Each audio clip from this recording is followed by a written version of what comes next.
Hi friends, आज આપણે બનાવીશું સુખડી। એના માટે આપણે 1 વાટકી ઘી, 1 વાટકી ગોળ અને તે જ વાટકીના માપથી 2 વાટકી ઘઉંનો લોટ લીધો છે। હવે આપણે એક પેન લઈશું, તેમાં આપણે ઘી એડ કરી દઈશું।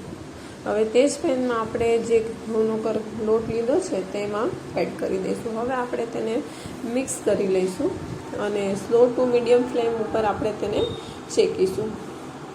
જ્યાં સુધી એનો કલર ચેન્જ ન થાય અને જ્યાં સુધી એમાંથી સુગંધ ન આવવા માંડે ત્યાં સુધી આપણે તેને સરસ શેકી લઈશું।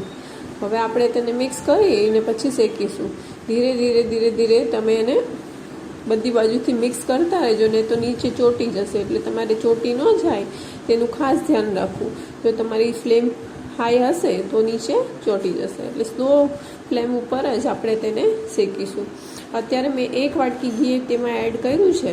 જો તમને એવું લાગે તો તમે એમાં 2 થી 3 ચમચી ઘી હજી વધુ એડ કરી શકો છો। અત્યારે તો ઘી મને બરાબર લાગે છે, એટલે આપણે તેને હવે શેકીએ। સરસ શેકાઈ ગયું છે। હવે તમને એવું લાગતું હશે કે સેજ લંપી પણ થઈ ગયું છે અને ઘી છૂટું પડવા માંડ્યું છે। મને એવું લાગતું હતું કે સેજ એવું ઘી ઓછું છે, એટલે મેં તેમાં 2 થી 3 ચમચી ઘી એડ કર્યું છે। હવે સરસ એમાંથી સુગંધ પણ આવવા માંડી છે અને મિશ્રણ પણ સેજ ઢીલું એવું થઈ ગયું છે, તેમાંથી ઘી છૂટું પડવા માંડ્યું છે।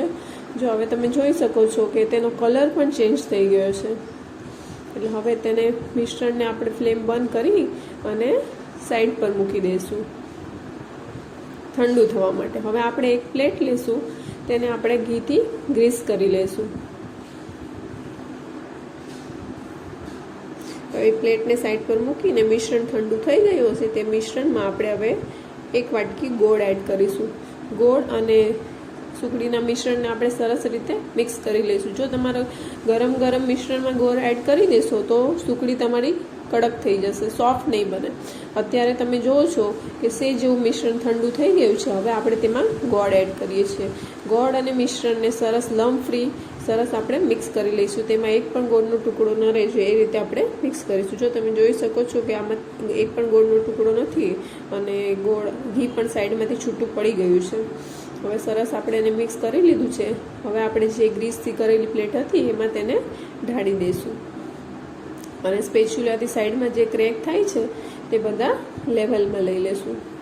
તમારે એને ગરમમાં જ એના કાપા કરી લેવાના છે। જો ઠંડુ થઈ જશે મિશ્રણ તો કાપા સરસ પડશે નહીં અને સુખડીના પીસીસ પણ સરસ થશે નહીં। આપણે કાપા કરી લીધા છે। હવે તે તમે જોઈ શકો કે સુખડી તૈયાર છે। હવે આપણે એને સર્વ કરીશું। આજે આ મારો પહેલો વિડીયો છે, એટલે આપણે આ સુખડી ભગવાનને ધરશું। આપણે તેમાંથી 2 સુખડી લઈ અને આપણે ભગવાનને ધરશું। જો તમને મારી રેસીપી ગમતી હોય તો મારી ચેનલને લાઈક, શેર અને સબસ્ક્રાઈબ કરવાનું ભૂલતા નહીં। Thanks for watching.